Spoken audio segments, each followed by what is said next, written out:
Olá, bom dia, boa tarde, boa noite. Aqui é a professora Milka Klein, professora da Escola Alternativa. Beijo para os meus alunos do quarto ano único, tá?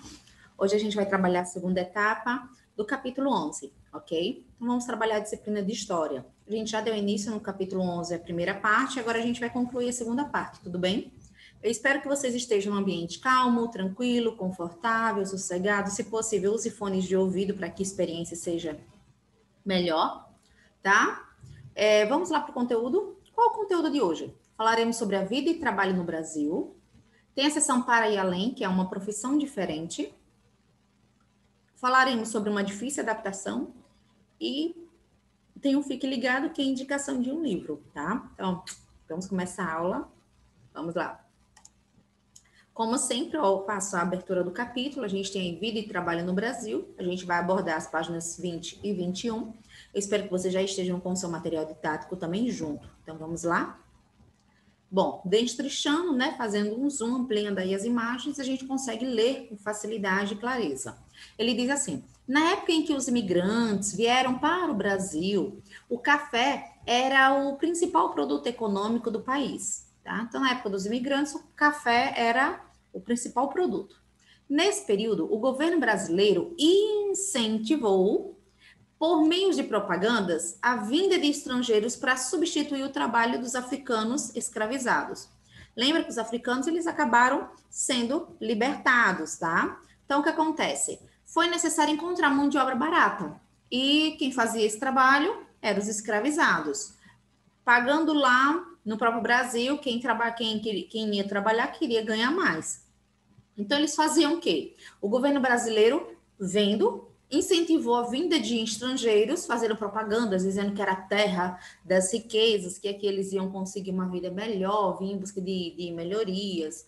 Enfim, eles traziam esses imigrantes para trabalhar no lugar dos africanos escravizados, tá? Então, vamos lá. Por causa desses anúncios, era comum que alguns desses imigrantes chegassem ao país com a esperança de enriquecer e melhorar de vida rapidamente, mas muitas vezes esse desejo não era realizado. Lembra, eles vinham para trabalhar na produção de café, no plantio de café.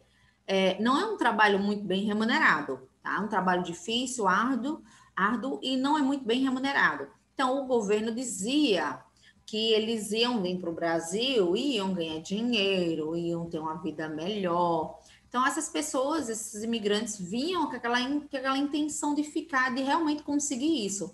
E com o trabalho no plantio do café, isso não era comum acontecer. Grande parte dos imigrantes foi encaminhada inicialmente para as áreas rurais por das regiões sudeste e sul do país. Então, os imigrantes foram, em sua maioria, logo para o sul e sudeste, tá? Como foi o caso dos italianos, que representaram a maioria dos imigrantes que entrou no país entre os anos de 1870 a 1930. De 1870 a 1930, a maior quantidade de imigrantes que veio para o Brasil foram italianos, e eles vieram trabalhar nas lavouras de café, no sul e no sudeste do Brasil. A gente tem uma imagem aí do Estadão de São Paulo, uma propaganda, né? Ó, capa da revista Imigrante, de 1908. Nela, o estado de São Paulo é representado como uma opção de moradia para pessoas da Europa. Olha que interessante. Então, ó, até o jornal também faz essa propaganda aí, dizendo que é uma opção vir morar, trazer os povos da Europa para o Brasil. Continuando, a gente tem uma imagem aí do trabalho dos migrantes italianos, né? Aí, trabalhando no cultivo do café, em São Paulo, por volta de 1902. Uma imagem, né? Muito bela, muito bonita. O trabalho é totalmente manual, realizado por eles. Muito trabalho, né?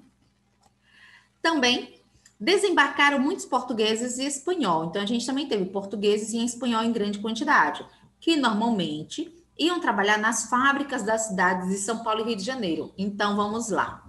Italianos iam normalmente trabalhar nas colheitas de café, sul e sudeste do Brasil. Os espanhóis e portugueses vinham trabalhar nas fábricas de São Paulo e Rio de Janeiro, ok? Então, veja que os imigrantes, eles não iam para todo o mesmo canto. Eles se aglomeraram de acordo com a sua nacionalidade e iam para um determinado local. Perdoe. Eles recebiam salários baixos e trabalhavam por um longo período sem descansos. Alguns deles se dedicaram a atividades comerciais ou urbanas, trabalhando como padeiros, sapateiros e prestação de serviços em hotéis. Então, olha quanta complicação. Então, esses portugueses e espanhóis vinham trabalhar nas fábricas de São Paulo e Rio de Janeiro. Trabalhava muito, ganhava muito pouco. Então, alguns se dedicaram aí para outra área, para o comércio, por exemplo, ou para as grandes cidades. Trabalhar com o quê? Sapateiro, um padeiro, prestando serviço, né, na hotelaria. Então, é bem interessante. Abaixo, vamos falar sobre os japoneses? Ponto. Então, a gente já viu que para os italianos também, eles tinham trabalho específico. Os portugueses e espanhóis vieram para trabalhar em fábricas como São Paulo e Rio de Janeiro, viu que não deu muito certo, direcionaram também para áreas comerciais ou para eventos urbanos. A gente vai falar sobre os japoneses. Os japoneses vieram para o Brasil e trabalharam na agricultura. Outros buscaram empregos no comércio. Vários deles foram viver no interior de São Paulo, no Paraná e do Pará. Então, olha que interessante. Os japoneses vieram trabalhar na agricultura, tá? E outros, então assim, a maioria foi para a agricultura e uma parte foi para o comércio, ok? Muitos foram viver lá no interior de São Paulo, tá? Do Paraná e do Pará. Então, a gente encontra muitos grupos japoneses no interior de São Paulo, Paraná, Pará. Eles iam para trabalhar onde? Na agricultura, ok? Uma parte trabalhava na agricultura, outra parte se direcionou para o comércio, ok? A gente tem imagem aí dos alemães, olha só, os alemães e os poloneses da Polônia, tá? Os poloneses também vieram para o Brasil nessa época. Muitos deles se instalaram no sul do país e trabalharam na colheita de frutas, sobretudo da uva e na produção de vinho. Então, a gente tem as diferenças, viu? Lembra? Italianos para um canto, espanhóis e portugueses para outro, japonês em outra área. Agora a gente tem os alemães e poloneses. Alemães e poloneses vieram trabalhar com o quê? Na área do sul do país, com o que? A colheita de frutas, ok? Alemães, poloneses trabalharam na colheita de fruta no sul do país. Família de imigrantes alemães. É possível perceber na mão deles um instrumento de trabalho utilizado na agricultura. Aqui, na mão deles, trabalho na agricultura. Muito bem? Temos o para ir além. Eu quero que você preste um pouquinho atenção no que eu vou dizer.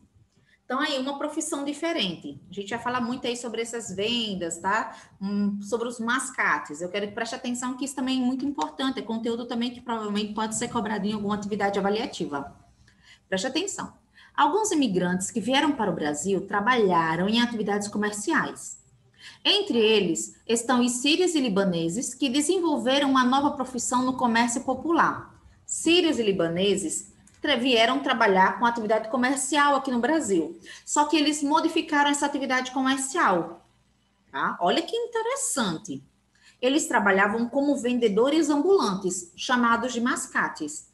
Tá? Eles trabalhavam com o comércio, com a venda de produtos, ok, mas eles não ficavam num estabelecimento único, eles ficavam circulando, então eles colocavam os produtos dele numa carroça, tipo uma carroça, e saía circulando por várias cidades vizinhas. Então, esse trabalho de ser um vendedor ambulante, que não tem um local fixo, né, que perambula, que anda, foi chamado de mascate aqui no Brasil. Isso aí foi uma novidade aqui no Brasil, tá? Porque vendedor tem a sua loja, o mascate não. Preste atenção porque o mascate foi tão interessante, tão importante. Esses sírios e libaneses trouxeram uma profissão tão importante aqui para o Brasil nesse período. Os mascates viajavam de uma cidade a outra e também pelas zonas rurais, carregando malas e baús cheios de produtos, como bijuterias, perfumes, linhas, fitas, tecidos, entre outros. Então, eles tinham de tudo ali dentro da mala dele, na mala, no baú dele, de tudo. Com o tempo, as pessoas que acostumavam com a visita, né? Com o tempo, as pessoas se acostumavam com as visitas de um mesmo mascate. Assim, o vendedor possuía compradores fixos para os seus produtos. Então, vamos dizer, a tia Milka tem hábito de viajar por várias cidades levando seus produtos para vender, ok? São a mascate, tá? Chega um tempo que eu começo a fidelizar clientes. O que acontece? O cliente começa a ficar esperando pela minha chegada.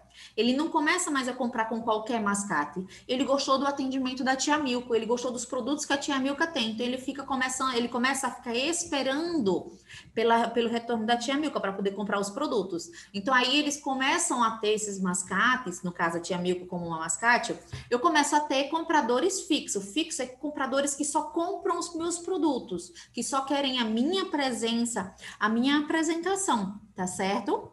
Continuando. Muitos mascates conseguiram economizar dinheiro e montaram suas lojas de tecido, de roupas e também armarinhos, um tipo de estabelecimento comercial onde se vendiam diferentes mercadorias. Até hoje tem. Arapiraca mesmo tem armarinho estrela, tem...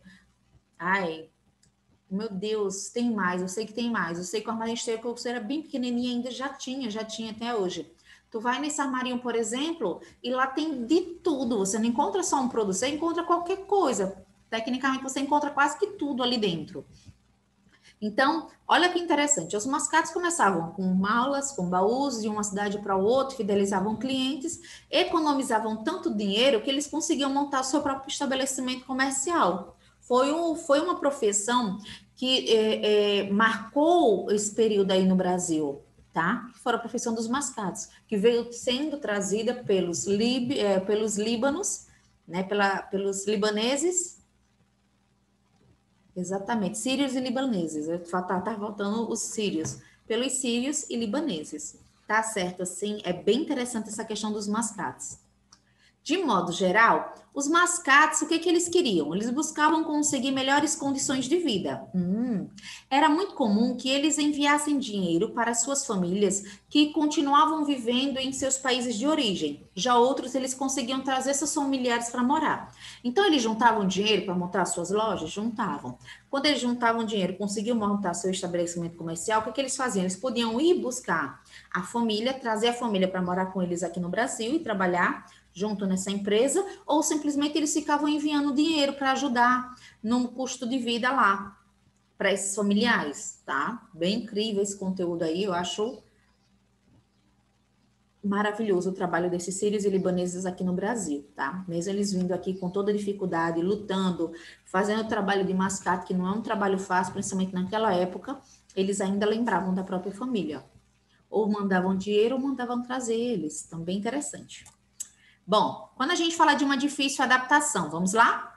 Uma difícil adaptação. Até se adaptarem às à nova terra, né, a moradia no Brasil, os imigrantes enfrentavam muitas dificuldades. Já é fato, né? Só a língua já é uma delas. Alguns deles viviam em moradias precárias e não conseguiam dinheiro para se alimentar bem. Então, a moradia era muito simples, muito humilde. E lembrando, o trabalho que esses imigrantes faziam aqui no Brasil não eram trabalhos que eram bem remunerados. Então, sim, eles podiam passar fome mesmo, necessidade aqui. Outros sofreram dificuldades para conseguir escola para os filhos e para ter acesso a cuidados médicos. Sim, os imigrantes eles não tinham os mesmos direitos dos brasileiros. Então, eles sofriam muito para colocar os próprios filhos no na escola ou conseguir acesso a acesso hospitalar. Então, assim, bem complicado para eles. Nós sofreram muito. Eles não eram considerados cidadãos, tá? Aqui no Brasil. A gente tem a imagem aí, ó, de crianças japonesas em uma escola para imigrantes em São Paulo, tá? Capital. Então, tinha uma escola específica para eles. Além desses problemas, os imigrantes costumavam enfrentar dificuldades relacionadas à comunicação. Olha o que eu falei. Pois não conheciam o idioma do país. O idioma é diferente, a nossa língua. Nossa língua é muito complicada. Também foi complicado se adaptar aos costumes. Alguns estrangeiros, por exemplo, estranhavam, tá, as comidas brasileiras, como o feijão e a mandioca. Então, olha só, comida, nossa culinária, nossa fala, nossa forma de se vestir, o nosso jeito de conversar, de se comunicar, tá? Os trabalhos que eles recebiam aqui, tudo foi muito complicado para esses imigrantes no Brasil. Nada foi fácil para eles, entende? Para preservarem suas tradições e os seus costumes, essas pessoas formavam comunidades onde viviam e permaneciam praticando as suas culturas. Esses lugares, chamados de colônias, deram origem aos municípios e bairros brasileiros. Então, olha que interessante. Como era muito difícil eles sozinhos conseguirem sobreviver, né? Conseguir se comunicar, conseguir alimento, conseguir viver e se adaptar aos costumes e tradições aqui no Brasil, eles começavam a se aglomerar. Então, eles formavam pequenas aldeias, a gente chama de colônias já, né? Porque são maiores. Então, formavam uma colônia de pessoas com a mesma cultura. E dessas colônias é que começaram a desenvolver os primeiros bairros e municípios aqui no Brasil. Então, os primeiros bairros e municípios eram colônias formadas por imigrantes. Imigrantes, pode ser italianos, pode ser grupo japonês, pode ser poloneses, pode ser espanhóis, tá certo? Pode ser alemães, enfim. Basta vir uma grande quantidade, eles têm essas dificuldades e eles se aglomeram para conseguir manter suas culturas e tradições. Muito interessante. Em seguida, a gente tem aí a primeira imagem, né, que é a família de imigrantes italianos na colônia, que deu origem a Caxias do Sul, no Rio Grande do Sul. Caxias do Sul foi feita através de uma colônia de imigrantes italianos. Tia, não foi formada por brasileiros? Uma colônia de italianos. Olha embaixo.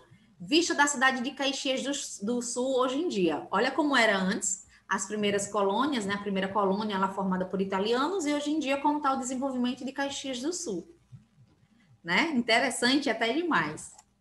Bom, vou pedir para vocês realizarem as atividades da página 23 e 25, tá certo? Volta aqui. 23 e 25. Eita, 23, 24 e 25. Então, vai ser da 23 até a 25. Com muito amor, a tia vai se despedir. Eu espero que você tenha gostado desse conteúdo aí dos imigrantes. É interessante vocês destacarem bem qual grupo de imigrantes, qual era a atividade econômica que eles faziam e para onde eles iam, tá certo? Como a tia fez, tá bom? Um grande beijo, beijo, beijo. Tchau, tchau, tchau.